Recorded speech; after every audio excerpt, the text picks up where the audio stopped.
everyone who has decided to join us this evening. I will be reciting a text about the great Ali Akbar ibn Hussein.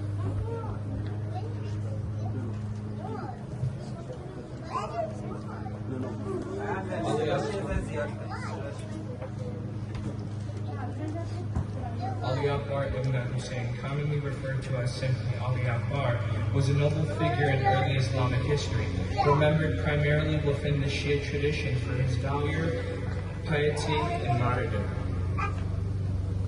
He was the beloved son of Hussein ibn Ali, the third Shia Imam, and Layla bint Abi Murrah, a noble woman of the Banu Taqif tribe.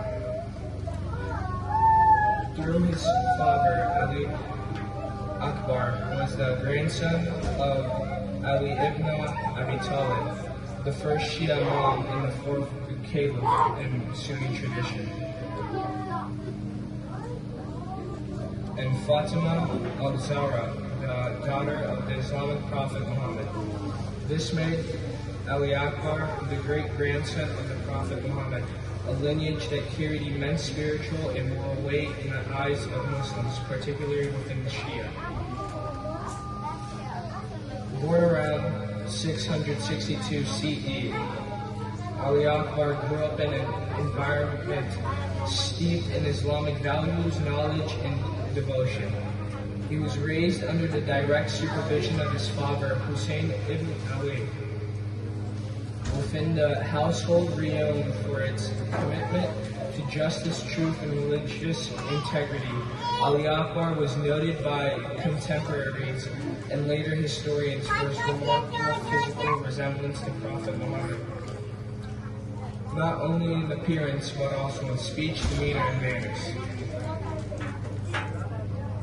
This resemblance was so striking that, according to some traditions, those who had seen the Prophet during his lifetime would weep when they saw Ali Akbar, feeling that they were in the presence of the Prophet himself.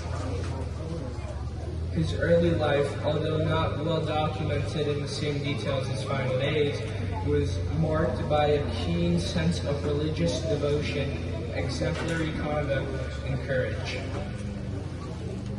He reportedly inherited the eloquence of his grandfather, Ali ibn Abi Talib, the bravery of his father Hussein, and the moral purity associated with the family of the Prophet.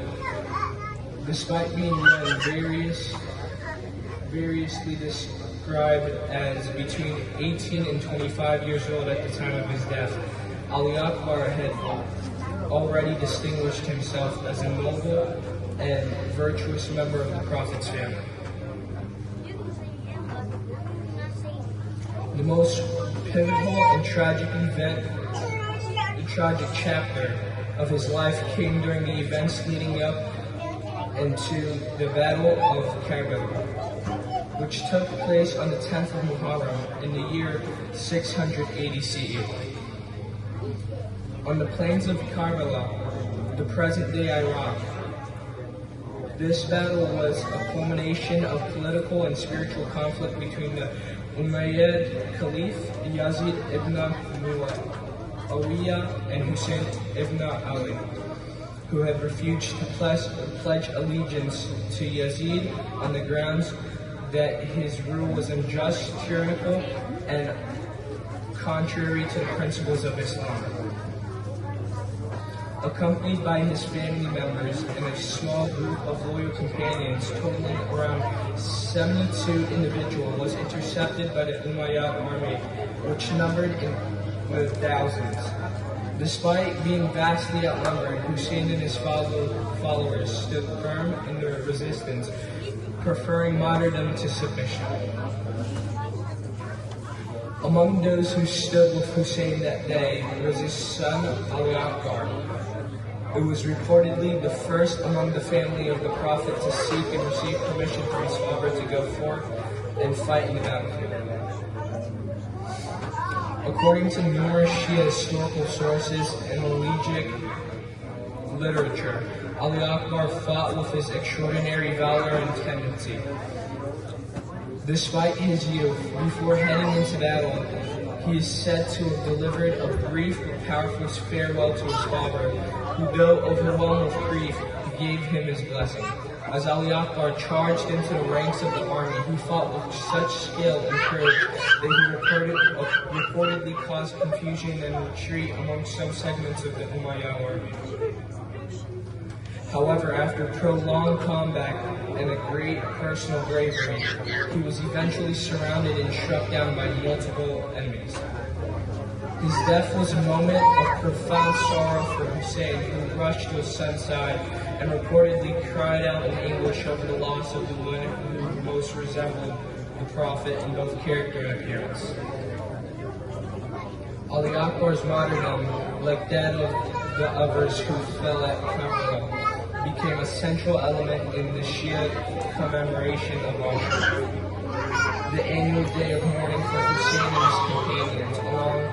Among Shia Muslims, Ali Akbar is particularly venerated not only for his sacrifice but also for his embodiment of youthful idealism, faith, and loyalty. He's often depicted in poetry and prose as a symbol of unfulfilled potential, an innocent youth who gave his life in the defense of truth before he had the opportunity to marry or establish a family of his own. His purity, coupled with his resemblance to the Prophet, endows his narrative with a powerful emotional and spiritual resonance. In many cultures with a strong Shia presence, such as in Iran, Iraq, and Lebanon, Ali Akbar is honored during the mourning rituals of محرم, especially in processions and fashion plays known as a majlis. His name is invoked alongside that of his father, and his youthful courage is held up as a model for young people. His grave, believed to be located in the shrine of Imam Hussein in Karbala, remains a site of pilgrimage for millions of devotees every year. Ali Akbar's legacy thus transcends the historical and enters the spiritual and symbolic. For the Shia community, he is not only a historical figure, but also as a manifestation of divine love, sacrifice, and the eternal struggle between justice and oppression. His life and martyrdom are remembered as a part of the broader narrative of resistance against tyranny, a theme that resonates deeply in Shia theology and cultural identity. Thank you for your time and have a wonderful rest of the day. محمد صلوات محمد قبل باشه